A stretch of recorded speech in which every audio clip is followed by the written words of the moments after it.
Hey everybody, welcome back to the channel. Now this week I have been driving the Grand National without issue. We still have that coolant leak, but as long as I fill it up, I'm good for the entire day. So I've been driving it around, enjoying it, getting thumbs up from everybody. So it's such a great feeling driving this thing out on the road, and it's like nothing else. So I can't wait to have the second one done, which brings me to my point. I am sitting in Astra Roof right now, and at the end of the last video I told you I was going to be starting on TTop, so it's not a lie, I will, but first I have to start working on this steering wheel. What I want to do is I want to switch out the steering wheel, because if you remember, TTop has a really nice aftermarket one, and aftermarket or custom kind of goes along with everything in this interior. It's finding its rightful home. The steering wheel swap will happen. I'm gonna take this steering wheel and put it over there and vice versa. So about 10 episodes ago, I replaced the window seal kit on the car, courtesy of Mike's Monty's. I got that kit and another kit for the door locks. So if you're familiar with these cars, you know that the ignition cylinder takes one key, and all the doors and glove boxes use another key. You know, GM and their infinite wisdom. But thanks to this kit from Mike's Monty's, you can go around your car and match all of your keys, all of your locks to one key. So that's what I want to finish on this car. Now, based on order of operations, I swapped out the lock cylinder from, I think I got it from Advanced Auto. So the lock cylinder that's on this car right now is from a different, it matches up to a different key. So basically I have a bunch of different keys. So in order to get everything on one key, I have to remove the steering wheel and swap out the lock cylinder. Now, since I want the steering wheel and I don't have a key for T-top, I might as well do the both of them. Swap steering wheels, swap ignition cylinders, and that way I have one car that matches perfectly and another car that I'll have a key for right out of the gate. That way I can do something with the door locks. I haven't decided what I'm going to do with the door locks yet, but hey, as long as I can get into it, I can turn the ignition on. That's great. That's great for a first step. So enough talking, let's get to it.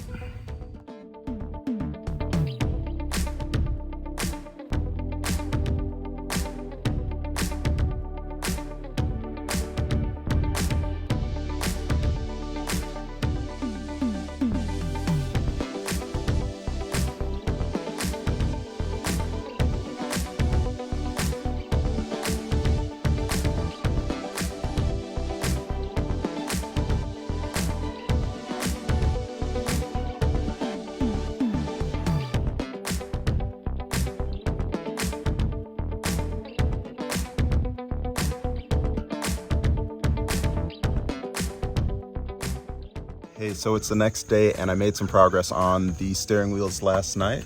Take a look. So I'm in Astra Roof right now, and we got the new steering wheel that goes really well with the rest of the black in this interior. The T-top is taken care of. I got the old steering wheel on there. I also found a horn cap, so hopefully between the one that was originally on here and that one, I can make one good one out of it. And everything worked, but last night I was just chasing my tail on an issue. I will put the key in the ignition, turn it to the on position, and it would do nothing. No dash lights, no nothing.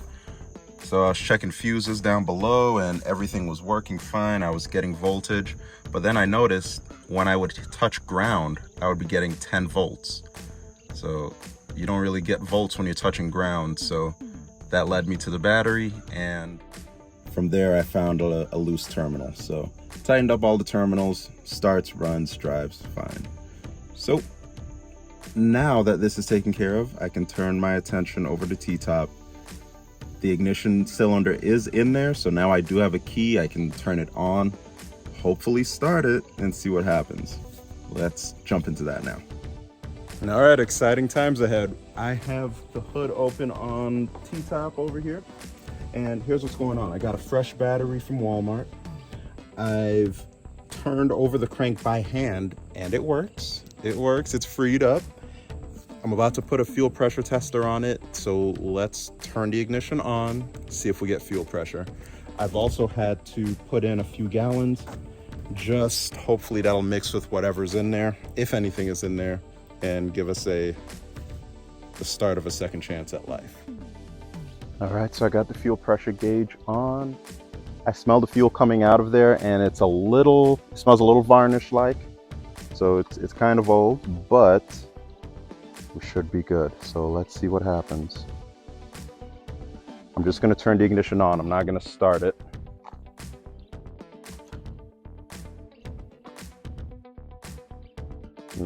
No fuel pressure. Okay, let me try cranking it. Nothing. Okay.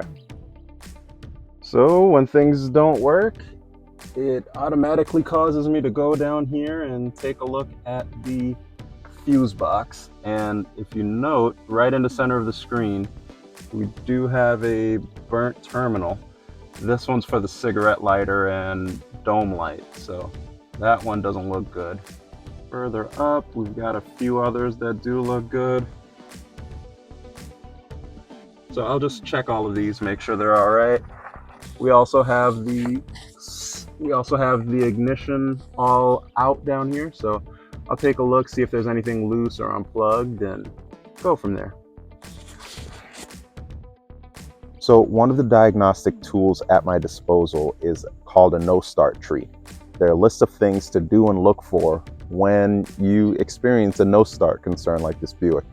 So what we do know is that the check engine light turns on when the ignition is on, as it's supposed to. The engine is cranking over, but it's not getting fuel pressure. So we'll check for codes and we'll follow the other steps in the no start procedure to see exactly where we should turn our focus. Now, before we jump too far into diagnosing, we actually have a key that can turn on the ignition, which means we can pop the trunk. So let's see what's in the trunk waiting for us.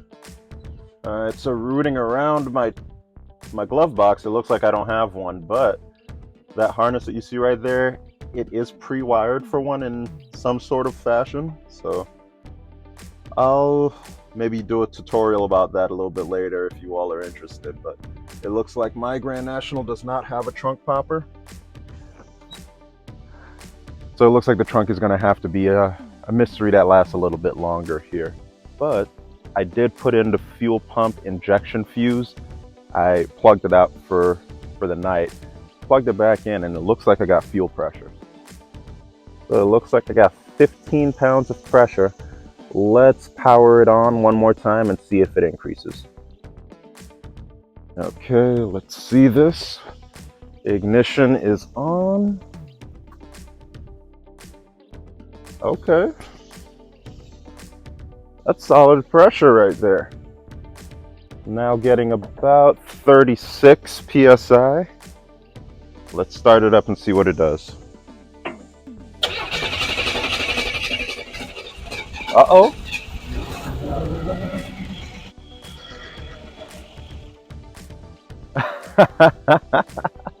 Wow, it runs. I can't believe it runs.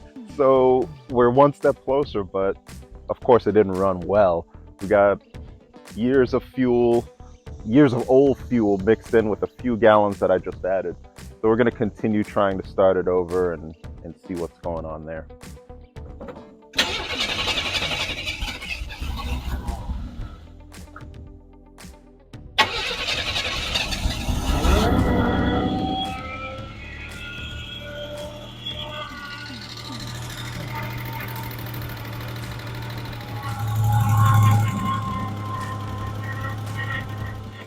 All right, and just like that, we know that it runs.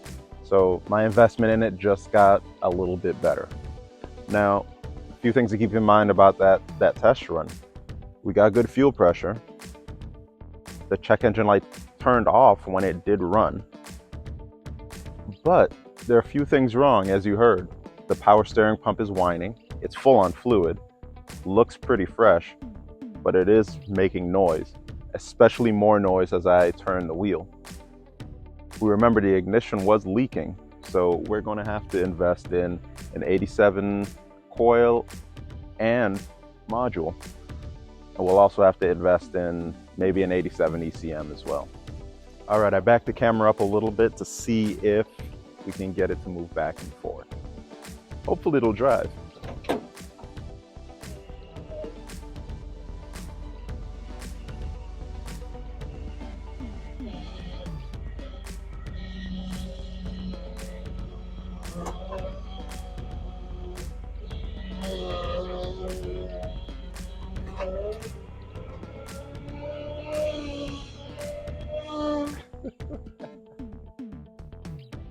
All right, so it drives. Part of the battle is done. But that's a wrap for this video. Stay tuned to hear about what's going to happen next week. Hopefully I have some more progress on getting it running and driving. But like, share, subscribe if you like this stuff. Let me know what you think in the comments. Talk to you next time.